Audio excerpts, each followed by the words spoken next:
اس کا خیال تھا کہ ماریا کی صحت ہرگز اس قابل نہیں تھی کہ وہ مزید ایک بچے کا بوجھ برداشت کر سکے۔ ماریا کے زرد رخساروں اور کمزور بدن کا خیال آتے ہی وہ لرز کر رہ گیا۔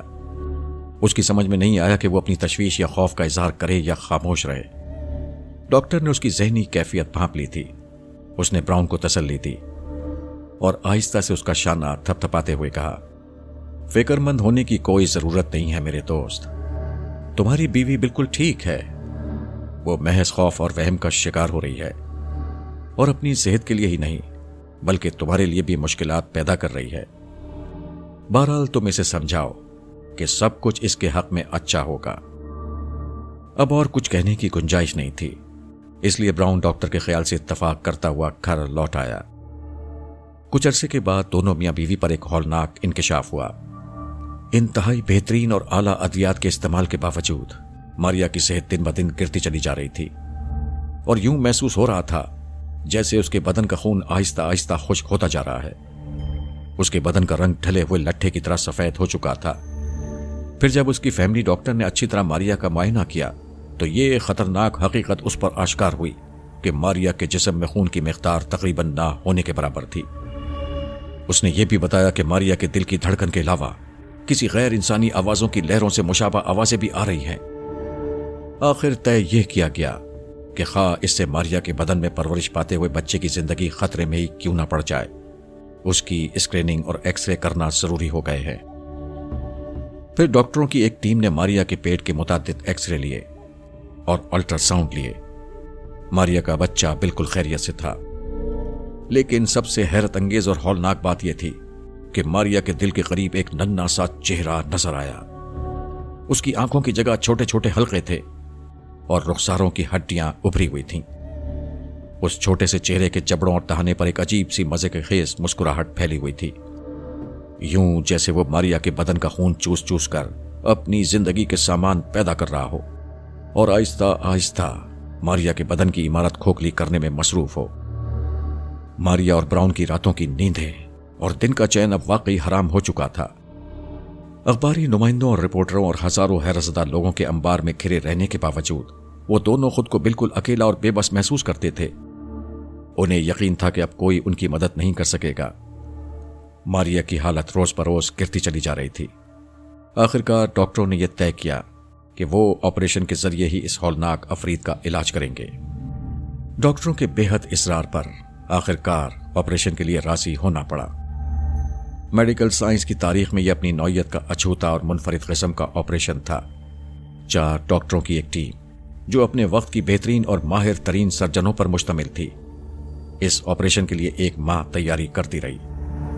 اب ماریا کو بغیر سوئے ہوئے 4 ماہ گزر چکے تھے اور صورتحال یہ تھی کہ ماریا کی آنکھیں سرخ اور متورم رہا کرتی تھیں۔ وہ خوف و حسرت کی ایک تصویر بن کر رہ گئی تھی۔ آپریشن کے لیے خصوصی انتظامات کیے گئے تھے اور شکاگو، پیرس، لندن، جرمنی سے ڈاکٹروں کی یہ ٹیم اس نازک اور سنگین آپریشن کا آغاز کرنے والی تھی۔ وقت تیزی سے گزر رہا تھا اور ہر گزرنے والا لمحہ ماریا کو موت کے قریب لے جا رہا تھا۔ ڈاکٹروں نے ماریا پر یہ بات واضح کر دی تھی کہ اس کے بچنے کا تمام تر دار و مدار اس کے زندہ رہنے کی خواہش پر تھا۔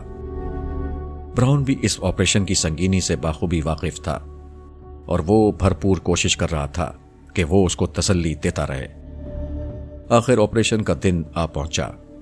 ڈاکٹروں نے آپریشن کے دوران یہ بات شدت سے محسوس کی کہ آپریشن بہت سنگین اور نازک ہے۔ انہیں نہ صرف ماریا کے بچے کو بچانا تھا بلکہ اس شدت کو بھی ختم کرنا تھا جو ایک ہولناک چہرے کے روپ میں ماریا کے دل سے جونک کی طرح چمٹ کر اس کا خون چوسنے میں مصروف تھا اور جس نے ماریا اور براؤن کی زندگی اجیرن کر رکھی تھی۔ آپریشن کے دوران بھی اس کو خون دیا جا رہا تھا۔ اس دوران ایک لمحہ ایسا بھی آیا جب اس کے دل کی دھڑکن بالکل رک گئی، لیکن پھر جیسے اس کے دل نے خود بخود حرکت کرنا شروع کر دی تھی۔ گھنٹوں کے بعد ماریا آپریشن ٹیبل پر بے ہوش پڑی تھی۔ بزرگ ڈاکٹر نے ماریا کے سینے کے شگاف کو اور واہ کیا۔ تینوں ڈاکٹر اور آگے بڑھے۔ ڈاکٹروں کو یہ محسوس ہو رہا تھا جیسے یہ سب کچھ ایک فضول اور مبہم سی کوشش تھی اور ان کی ساری محنت رائگاں ہو کر رہ گئی تھی۔ وہ سوچ رہے تھے کہ اب انہیں کیا کرنا چاہیے۔ ماریا کے سینے میں ٹانکے لگا دینے چاہیے یا پھر اس لمحے کا انتظار کرنا چاہیے جب وہ اسی قسم کی صورتحال سے پھر دو چار ہو۔ یہ سب کچھ بڑا عجیب تھا، لیکن اس کے بغیر کوئی چارہ بھی نہیں تھا۔ ماریا آپریشن کے بعد بھی 72 گھنٹے تک ہوش میں نہ آ سکی۔ اس کی حالت بہت خراب ہو چکی تھی۔ آخر وہ لگاتار دیکھ بھال اور ڈاکٹروں کی انتھک محنت کے بعد ہوش میں آ ہی گئی، لیکن وہ ابھی تک بولنے یا گفتگو کرنے کے قابل نہیں ہوئی تھی۔ اسے مزید خون دیا گیا، تب کہیں جا کر اس کی حالت سنبھلی، لیکن خوف اور دہشت کے اثرات ابھی تک اس کے چہرے پر باقی تھے اور وہ بے حد کمزور اور نحیف نظر آتی تھی۔ براؤن نے آہستہ سے ماریا کا ملائم اور نازک ہاتھ دبا کر اسے تسلی دی اور اپنی آنکھوں میں آئے ہوئے آنسو چھپانے کی خاطر دیوار کی طرف منہ کر لیا۔ پھر بھررائی ہوئی آواز میں کہا، جان مبارک ہو، بچے کی جان بچ گئی۔ ماریا بار بار اپنا ہاتھ سینے کی طرف لے جاتی اور پھر زخموں کے خیال سے سینے کو چھونے سے گریز کرتی۔ ہسپتال کے عملے نے اس کی بے حد خدمت کی تھی اور اسی وجہ سے ماریا کی حالت چند دنوں بعد کافی حد تک سنبھل گئی تھی۔ لیکن اس کے بعد ایک اور ہولناک حادثہ پیش آیا۔ ہوا یوں کہ ماریا چند منٹ پہلے بہت پرسکون نیند سو گئی تھی۔ اس کے کمرے میں موجود نرس نے اطمینان کا سانس لیا تھا۔ وہ کمرے سے باہر نکل آئی تھی۔ وارڈ بوائے اور نرس کافی پی رہے تھے۔ چند لمحے ہی گزرے ہوں گے کہ انہیں یوں محسوس ہوا کہ جیسے گھٹی گھٹی چیخیں اور کرراہوں کی آوازیں ماریا کے کمرے سے آ رہی ہوں۔ نرس نے کافی کا مگ رکھ دیا اور پھر کمرے کی طرف دوڑی۔ ویسے بھی اصولی طور پر ایک لمحے کے لیے بھی انہیں ماریا کو اکیلا نہیں چھوڑنا چاہیے تھا، لیکن وہ اسے سوتا ہوا چھوڑ کر چلے گئے تھے۔ اندر کمرے میں ماریا فرش پر گری ہوئی تڑپ رہی تھی۔ یوں لگ رہا تھا جیسے کوئی اندیکھا ہاتھ اس کے بدن پر زور زور سے ضربے لگا رہا تھا۔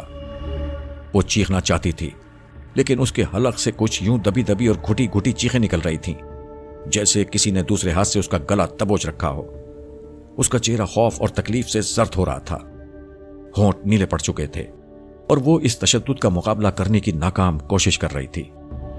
اس نے دونوں ہاتھوں سے اپنا سینہ جکڑ رکھا تھا اور ماہی بے آب کی طرح فرش پر تڑپ رہی تھی۔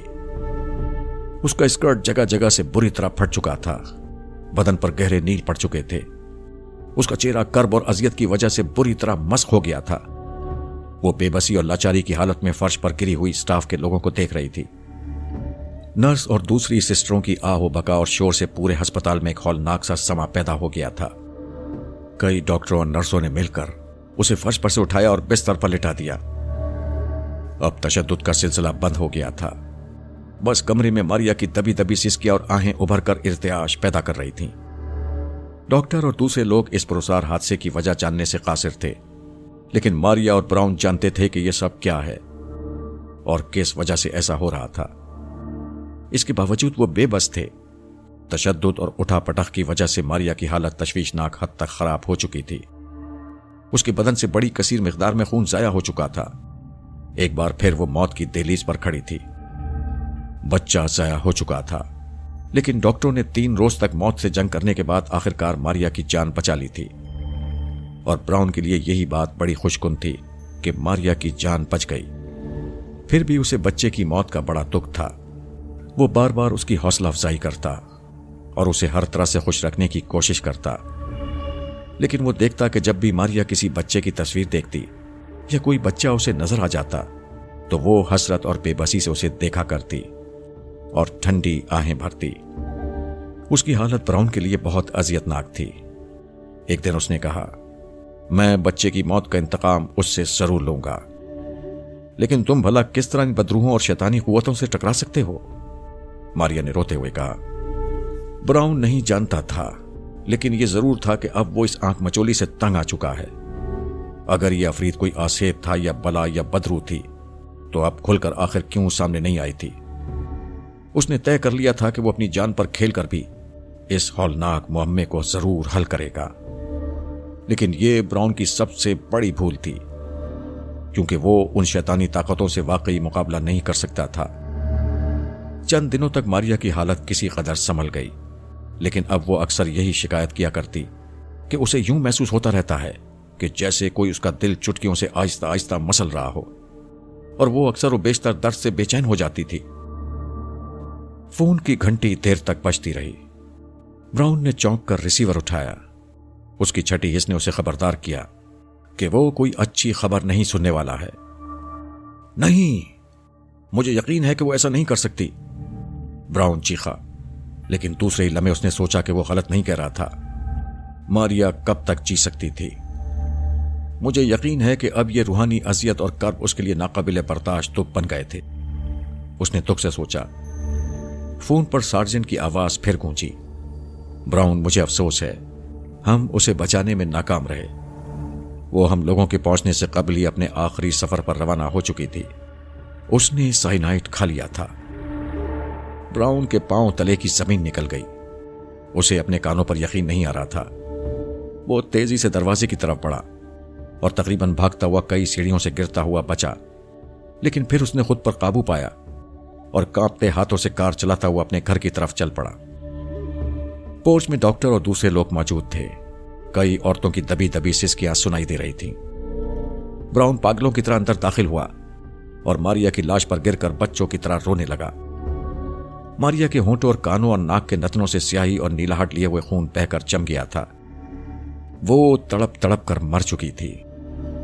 ماریا کی موت نے جیسے براؤن کی حالت دیوانوں کی سی کر دی تھی۔ اس نے اپنے ملنے جلنے والوں سے ملنا اور بات کرنا ترک کر دیا تھا، اور اب اس پر ایک ہی خبت اور دھن سوار تھی کہ وہ کسی نہ کسی طرح ان اندیکھے افریت سے اپنا انتقام لے، لیکن وہ اسے کہاں تلاش کرتا۔ آخر ایک دن افریقہ کے بر اعظم سے متعلق کتابوں کا مطالعہ کرتے ہوئے اس کی نظر ایک ایسے باب پر گڑ کر رہ گئی جس میں ایک ایسے ہی افریت کا تذکرہ موجود تھا جس نے وہاں کی ایک دوشیزہ کو محض اس لیے ہلاک کر ڈالا تھا کہ اس نے اس افریت کے وجود کا راز فاش کر دیا تھا اور اپنے محبوب سے علیحدگی بھی قبول نہیں کی تھی۔ یہاں سے براؤن کو یہ بات معلوم ہو گئی کہ وہ کس طرح سے اس افریت سے انتقام لے سکتا ہے۔ اسے اب وہ چوبی بت تلاش کرنا تھا جو اس افریت کا ہم شکل ہو، اور یہ کوئی آسان بات نہیں تھی۔ لیکن ماریا کی آہیں خاموش سسکیاں اور کرراہیں، اس کے رخساروں پر خشک ہونے والے آنسوؤں کی لکیریں اور اسی کے کرب اور اذیت کے دکھ بھرے لمحات کسی فلم کی طرح اس کی آنکھوں کے سامنے چلتے رہتے تھے، اور وہ بے قرار اور بے چین رہتا تھا۔ پھر وہ ایک نئے اور پرجوش عزم اور ولولے کے ساتھ اپنے مشن کی تکمیل پر کمر بستہ ہو گیا، اور اس افریت کو تلاش کرنا اس نے اپنا مقصد حیات بنا لیا تھا۔ آخر 5 برس کی تلاش اور کھوج کے بعد تقدیر کی یاوری کے باعث براؤن اس افریت کا ہم شکل ایک بت تلاش کرنے میں کامیاب ہو گیا تھا، لیکن وہ یہ نہیں جانتا تھا کہ بدروہیں اور افریت بھی اس کی تلاش میں تھے۔ شوکیس میں کئی بت رکھے ہوئے تھے۔ اچانک سامنے کارنس پر رکھے ہوئے بت نے براؤن کی توجہ اپنی جانب مبذول کرا لی۔ یہ بالکل وہی تھا۔ وہ دکان میں داخل ہوا۔ یہ ایک مشہور چینی تاجر کی نواردات کی دکان تھی۔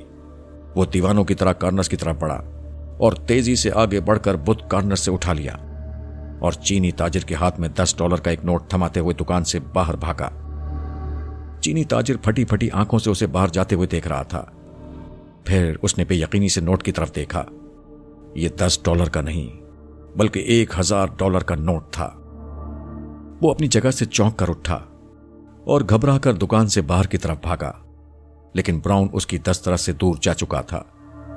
وہ بہت طویل فاصلے پر بڑی تیزی سے بھاگا چلا جا رہا تھا۔ اچانک چینی تاجر کے لبوں سے ایک ہولناک چیخ نکلی۔ اس نے دیکھا کہ مخالف سم سے ایک ہولناک دیو ہیکل بلڈوزر براؤن کے تعاقب میں چلا جا رہا تھا، لیکن بلڈوزر کے ڈرائیور کی جگہ خالی تھی۔ ٹریفک تقریباً معطل ہو کر رہ گیا تھا، اور لوگ خوف اور حیرت سے ایک گڑگڑاتی ہوئی مشین کو گوشت پوش کے انسان کا تعاقب کرتے ہوئے دیکھ رہے تھے۔ براؤن نے مڑ کر دیکھا۔ بلڈوزر اب اس کے قریب پہنچ چکا تھا۔ سامنے فرار کے تمام راستے بند ہو کر رہ گئے تھے۔ ایک اسکول کی دیوار جس نے براؤن کی فرار کی تمام راہیں مسدود کر دی تھیں۔ براؤن تیزی سے اس دیوار کی طرف دوڑنے لگا۔ براؤن نے چیخنے کی کوشش کی، لیکن اسے یوں لگا جیسے ایک دلخراش چیخ اس کے لبوں پر آ کر جم گئی ہو۔ اس کا حلق سوکھ کر کانٹا بن چکا تھا۔ بلڈوزر اب تیزی سے اس کی طرف آ رہا تھا۔ اس نے بت کو مضبوطی سے دونوں ہاتھوں میں جکڑ لیا اور پاگلوں کی طرح دیوار کی طرف بھاگا، لیکن اسے دیوار پر چڑھنے کی مہلت ہی نہ مل سکی۔ بلڈوزر کا تیز اور آہنی پھل اس کی دونوں ٹانگوں کو کاٹتا ہوا گزر کیا، اور اب پھر دیو ہیکل مشین اس کی طرف لپک رہی تھی۔ بلڈوزر کا آہنی دستہ پوری طاقت سے اس کے سر اور چہرے کا بھرکس نکالتے ہوئے گزر کیا۔ پھر پولیس کی کئی کاریں حادثے کی جگہ پر آ کر رک گئی۔ بلڈوزر خاموش کھڑا تھا،